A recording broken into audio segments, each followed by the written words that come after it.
Hi, I'm using text-to-speech for the audio due to my difficulty in speaking. I'll be walking you through how to make a text box for your game's dialogue. This is just a base so you could modify it however you want. For my own games, I have text effects that make the letters move, sounds for the letters typing, and a transparent background.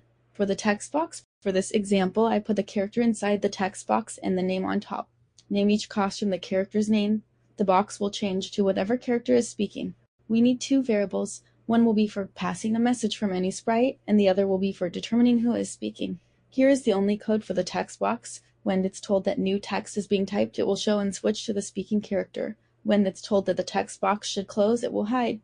The text part is annoying. You need to type or draw every single letter, capital and lowercase, though my style is all caps. You also need to remember to have punctuation and other symbols you may use.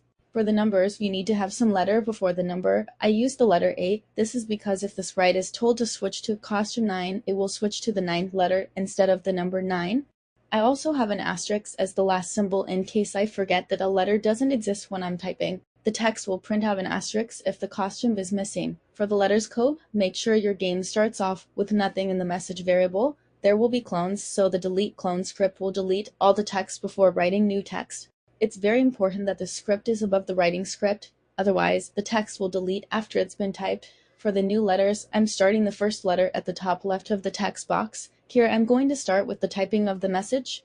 We need a count variable so the script knows what letter in the message it wants to print. You should mark it as for the sprite only since it won't be used anywhere else. The change in X will be the spacing between each character. I'll be making this chunk separately to make it easier to see.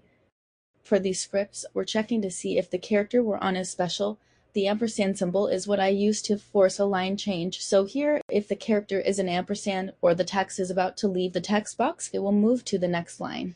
This next if else statement is for spaces. I want the spacing to be a bit wider to separate the words. Now for numbers. If you remember, all the costumes for the numbers started with an A, so I made this list for the sprite only for all the numbers, so we didn't have to have a bunch of comparison statements. The script is for both the numbers and the normal characters. If the script realizes the character is a number, it will switch to the number's costume that starts with an A. If the character passes all these checks, it'll switch to whatever the character is, no problem. The asterisk costume is at the top in case there is a missing character. If you're missing a costume for a character, it will print an asterisk. Put it inside that empty else space. Then put this whole thing right above the change X and change count scripts. Smaller scripts now. When a clone is made or a letter is printed, it needs to show up. And when the text box is told to close, all these letter clones need to disappear. The text box system is done, but how do you use it? In whatever sprite you want, set the speaker to whoever's speaking. This should be the same as the costume name in the text box. Set the new message variable to whatever you want to say. If the text box isn't showing yet, broadcast open text box to get it to show up, broadcast type text and wait for the message to print.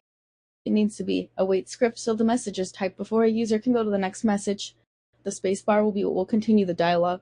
To hide the text box, broadcast close text box. Here's what it looks like with two characters speaking. The text box only needs to open and close once. This is what it looks like in action.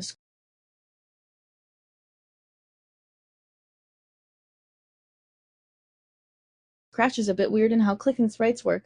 If you click a sprite, it will stop whatever scripts were running, so we need to make sure the dialogue isn't locked if you click the character again. In order to do this, when the sprite is clicked, it checks to see if the text box is open with a new variable that has to start off at 0 for no. If the text box is not showing, it will broadcast the talking script that can be interrupted by clicking the sprite again. Make sure you set the text box open variable to 1 when it starts and set it to 0 when it ends.